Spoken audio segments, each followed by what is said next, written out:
Who needs fake metal when you have real metal? These look pretty damn good, right? And then tomorrow when I work, I'm going to put edges on all 6 of them, even though you need 2. And I'm going to test it, but I don't need to test it because I know it's going to work. And I'm going to write all the steps out for Mr. Brian. All right, the stuff you gave me, not really working, not ideal. So I took it upon myself, and I am making special effects props that I think are going to like a lot better. Let's see.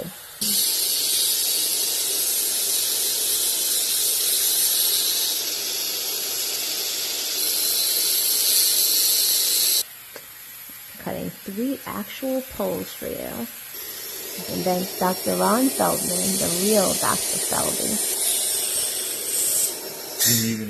Ah, look at that, Bobby J. We got 2 poles.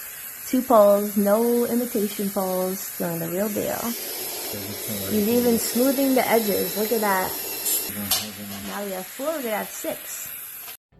Step 1, let's see if this works. I took some modeling putty, stuck it on here. You want to put it on a surface. I put it on the paper towel at first, I forgot.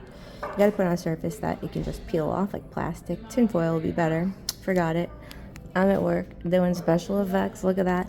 So these were cut in half by the dental Dremel, and then they were placed in the modeling wax so they stand up, barely standing up. You can't even breathe, they're gonna knock over.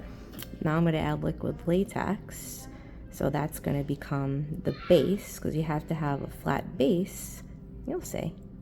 All right, so I've done this technique that I invented. I'm sure other people do it, but this is what I invented with knives and wood. So you take the liquid latex. I would take a cheap brand. Maron, I love you, but your liquid latex is expensive. You can take a cheap brand, and you want to make sure you get the liquid latex all over the object, because you want it's going to stick together, right? So you drip it all over the object.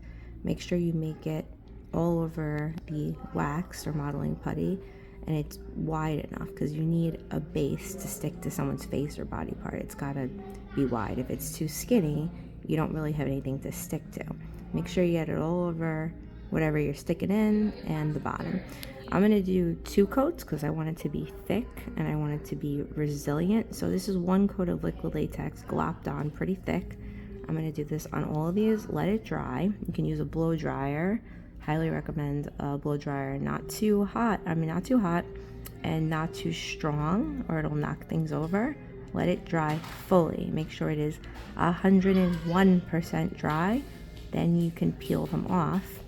Optional, I'm not sure if I'm going to do this. If you want to make it even more resilient, you can take liquid silicone and add that to the base. I might do that on these. We'll see if we need to.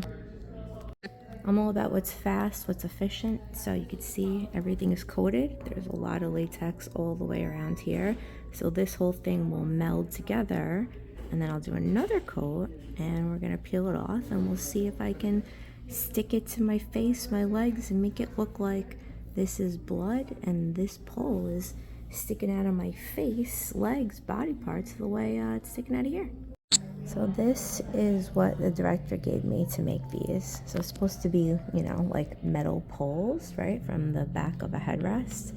But this is made out of metal tape, which looks good, but this stuff gets wrinkly really fast. See, that's like pretty wrinkly. I guess you could cover it in blood if you do the effect really fast, but like I don't know why it would be wrinkly on camera. So to me this looks pretty shitty, but I'm gonna make some anyway just in case these don't work. They should though. I don't know why they wouldn't work. Well, they could be too heavy. But these are, I'd say these are like probably 70% of the weight of these, maybe even 80%. They're not that much lighter. So let's see. But again, you're not going to have metal be wrinkly, so no good. All you need is 2 of these to work, but of course I made 6. So we have 5 right here. And I'm going to test out these 2. These are the messy ones, so I'll use those for tests, and we can reuse those. And I'm going to also make these with silicone. So the ones that are red have silicone bottoms, and the ones that look like this are the latex bottoms. And as many of you know, latex is very sticky, so I will be powdering these, but they still might have a little bit of tackiness, so just make sure you don't bend and fold them, and try to keep them like spread out. Don't like crumple them in your hands or anything like that, because the latex sticks to each other and everything breaks. So as you see, everything was made vertically. They were all held up, held them up in wax, and now that the latex is like 90% dry, it's not even 100% dry, see? It is standing up, so it'll easily stay out of someone's face. And just as we did the knife and the wood application, you just peel this off. This latex is going to be, you're going to have a whole bunch of these. You'll just peel one off, and you'll put some latex on the bottom of it. You'll also put some latex on the face. You'll have the person lie down. So a normal face is obviously upright, vertical. You want to have the person lie down, wherever they are, get their face down so gravity doesn't drop the latex like this. So their face is going to be like that. Can see me in the mirror right here. Put the latex on their face on the spot. Put the latex on the bottom of this, and wait a minute or two for the latex to get a little tacky. After a minute or two, probably not 3, just 2 minutes is fine. Apply one of these. Make sure they stay lying down until the effect is completely dry. And you can even have someone hold it, but they can't move it around even a millimeter. So having them lie down and try not to breathe or move. Hold it into place. When everything is done, nothing's tacky, then they can sit up. And you're going to use different eyeshadows I have and different bloods to coat this so you don't see this coloring. So you're going to color this with eyeshadows and color it with blood, and it's going to look red. Now, once you have all this applied, everything's sticking, you do the eyeshadows, then you do the coagulated blood. Cover all the edges, make sure that the perimeter of this appliance isn't shown. So all of the edges have to be coated in coagulated blood, the thick blood. And you can also use the medium blood to cover edges too. And you can use the thinner blood. There's 3 bloods in the bag to just like have some blood streaming down the face of the neck, right? But just remember, it is key to make sure these edges are covered with that thick blood. The thick blood's really expensive, so please use it sparingly, but also make sure that everything is covered fully. In a separate container, there's going to be edible blood right before the shot. I'd say like seconds, maybe like a minute before. You can have the edible blood if Bob still wants that. Have them put that in the mouth. And backtracking on this, wipe the surface of their skin. So if you're going to apply one on the neck and one on the face, use the alcohol. It's labeled alcohol. Take the alcohol, put it on a cotton swab, and wipe the area totally clean so there's no sweat, there's no oil. Make sure everything's clean, and that's really key before you put the latex on the skin and the latex on here, and you hold that latex for possibly several minutes till it dries. Also putting a blow dryer in, because you might want to blow dry it if you have an outlet, to make sure that everything dries 100%. It's going to take forever to dry in the heat. So while you have the subject actor lying down, you have that latex on the skin, the latex on the application. Use a paper fan, say old school paper fan, or the blow dryer, whatever you can. Dry it a little bit so it's tacky. Make sure he's lying down. Then you apply it, and keep him lying down till as long as possible, honestly, until he has to go to set. Try to keep him lying down and hold that appliance down so it doesn't fall off. Organization, I put a rubber band on all the paper towels. You shouldn't need this much, and the paper fan right in here. There's oil in here. You just pour a little bit of oil all around the edges of the prosthetic. Push it underneath gently with your finger, maybe push it in a millimeter or 2. It'll lift up. Push the oil in, it'll lift up. Push the oil under even more, it'll lift up. Oil disintegrates, breaks down the latex. So you go like a millimeter or 2 at a time, and every millimeter you just gently lift up the prosthetic even more. Oil's in here with rubber bands. I'm going to be at the location. I probably wouldn't reinforce these because these are standing up in hot weather. Hot weather, things tend to fall over, but only 2 fell over, and they're still going to work for my test. I'm reinforcing these with epoxy silicone, so they will definitely stand up erect, and there'll be lots to choose from right here. So there's going to be a lot of stuff on the bottom, so there's going to have to be tons of blood that's thick that covers it. You want to treat these really carefully as if they're eggs, even though they're reinforced with 2 layers of latex and 2 layers of silicone, which is kind of overkill, but you still got to be really careful and you got to be gentle with them so they don't snap. So please make sure that you remove them by putting oil underneath. Don't just rip them off. You'll rip off someone's skin, and also you can break the prosthetic. Ideally, not these probably, but these should be able to be reused over and over and over as long as they're carefully applied and carefully removed. So the base might look too big. The silicone, it might look way too wide. If it looks too wide and you don't want this much red silicone blood on someone's face, simply trim the edges. Of course, you could probably snap the edges off, but better, these are pretty sharp scissors. Simply trim the edges so it's like maybe an inch and a half diameter. You don't need like 3 inches diameter of blood around the base. Simple trim. 12 hours later, highly recommend adding the silicone. The latex alone, that'd be fine for a photo shoot, I guess, if you're home and it doesn't have to be that durable. But if you're going to be in the middle of the woods out late at night and people are going to be bumping into you and stuff, definitely reinforce the wax. Started with the wax, then the latex, then the silicone. Yeah, this is definitely, see, it's definitely going to stay up. All you got to do is make sure there's enough latex on the back of this and on the skin. The latex has to be tacky on here and on the skin, and you got to hold that down. Let's say this is someone's face. Hold that down until it dries. Make sure it's fully dry, and I would put a little latex on the edges. Make sure it's covered all the way to the edge, and of course, cover those edges with your thick coagulated blood so you don't see the seam, the line of demarcation, aka the perimeter of this prosthetic. Always cover that with blood and maybe even cotton ball pieces. That is your cheat code so you don't see the edges of your prosthetic.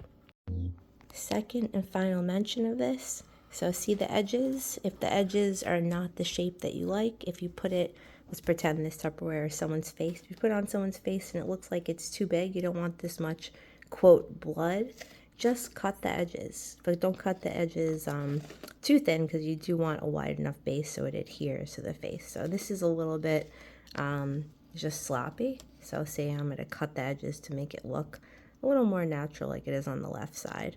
Scissors are included in the kit so you can make things not too big.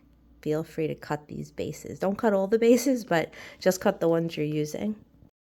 And here we have it. We have the pole prosthetic right in the tinfoil. I just wrap them up right here so they don't stick together, because in this heat, even in the cold, things, the silicone or latex touches each other, it'll stick. You want to keep that separated, and also you want to put it in a container so things can't get crushed. The container that has 4 poles, those are the good poles. Those look like metal, so try to use these first. These should work. And then there's backup poles. These are made out of tape. These are a little bit lighter. I'd say like 30% lighter, but to me, they look like shit. There's no poles that are wrinkly. So the backup poles are the 2 in the container.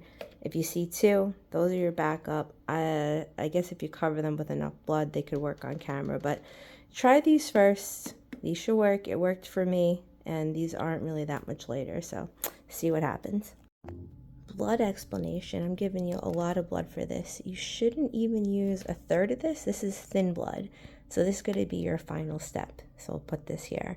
So the first step is going to be your coagulated bloods. The coagulated or thick bloods, that's going to cover any mistakes, and it's going to cover the edge of the prosthetics. The goal is I'm going to do a tutorial video on this shitty one. So I'm saving this shitty one for me, and I have one of the good ones because I made 6 of these. So I'll show you how it works. You don't need a tutorial. You've done this before. But see these shitty edges? You cover them first with the thick bloods. These are all thick bloods. Try this one first. This one's also really good. You could try that one, and you could try that one. You shouldn't even use 1/4 of this. This is, these 3 are kind of on the expensive kind. So try to use them sparingly, but also, use enough to get the job done. So you have Q-tips in the bag. You can apply this with Q-tips. Make sure a lot of this thick blood is all over the edges. Cover the mistakes. Step 2 is the Cineblood type O. This is Elizabeth Piper's blood.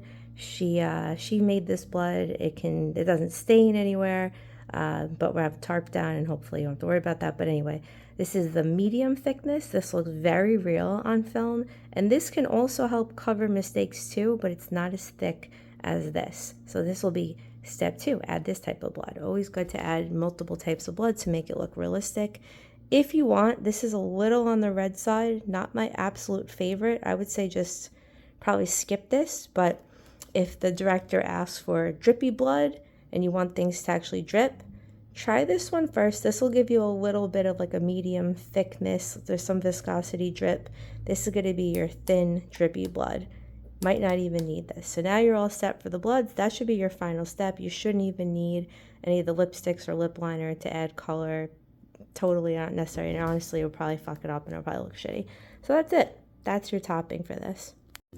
If the actor doesn't want to get any of their clothes dirty, put this cape around the actor right step before you start anything. So you put the tarp down to protect the area on the floor, and you put the cape around the actor, and at the end you can spray the makeup wipes in there. You can spray one of them because they're dried out. Just spray one at a time. With this, it'll reactivate it, and there's also spirit gum remover in the plastic bag with the Q-tips. That's going to help. The spirit gum remover with the makeup wipes and the oil and the water is going to help. Alcohol, oil. This is a note for anyone who's making prosthetics for a film director or anybody. Yeah. This has happened with 3 different directors this week. I was asked to make different types of props and prosthetics just from a picture. So one person sent me a picture of tiles. The tiles look yellow. There was no hand. Hands is a great like reference point. You can have like a hand in the photos. You can see approximately how much the size is. I wasn't able to see any type of size, so I had to ask what size are these tiles. They were in fact white, not yellow. So back to this whole pole thing. When I made these original poles, all in the video that you might have just watched, Excessive, I was given one example pole. One was in the kit that I was given, and the pole was pretty thin. So I made like 8 different poles, all matching that thin size. And number 2, like days or weeks later, I was given a photo of poles. So I could see that they were metallic, but there was no hands, there was no ruler, there's no measurement to show me what the size of the pole is. So I go ahead and make all these poles. Turns out the poles I made were too skinny. No way to know they're too skinny. Again, I matched what I was given. And number 2, I matched the photo with no size reference. So if you're going to, as a makeup artist, prop maker, director, any way you're going to work for other people, make sure that whoever's sending you what to make, they give you exact measurements. I guess if you're in another country, they use meters. In the United States, we use inches and centimeters, millimeters. I'm happy to try to use meters, I'm flexible. So get the exact measurement for bonus points, because, it's nice to have things in writing. Like you have different learners, so you have things in words and numbers. Number 2, have someone put a hand or some item that's known. Like I always carry these blender bottles. Oh, this is not blender bottle. This is Body Tech. Excuse me. This is a blender bottle. Whatever. They're the same fucking size. This is a great size reference for me. I know what it is. Have that go next to the item so everyone knows the size. This is a very excessive video. This was the most excessive, boring video I might ever post. But if you're making props, you're making special effects, there's a lot of little nuanced details that maybe you can learn. This is not for optics, this is straight up for learning, and that's really what life is about. So maybe this video is more important than all the other polished videos I post. So I'll be making these all again, and maybe I'll video the process. Why am I dressed like this? Number 1, fluorescent lighting. This is a tip. These are fluorescent lighting glasses. I kind of think they look cool. I get all the compliments, but I don't wear them for fashion. I wear them to protect your eyes, because you can get lupus symptoms. It's even associated with suicidality. So the hat blocks the fluorescent light. So does this. And then all my clothes are inside out whenever I make props. Just a little tip, you're making props with artificial light, which is super bad for you. And you don't want to ruin your clothes inside out. Lots of details in this video that you probably don't even care about. Oh well, joke's on me. Maybe, no, there is no joke. That's the joke. Is that a joke?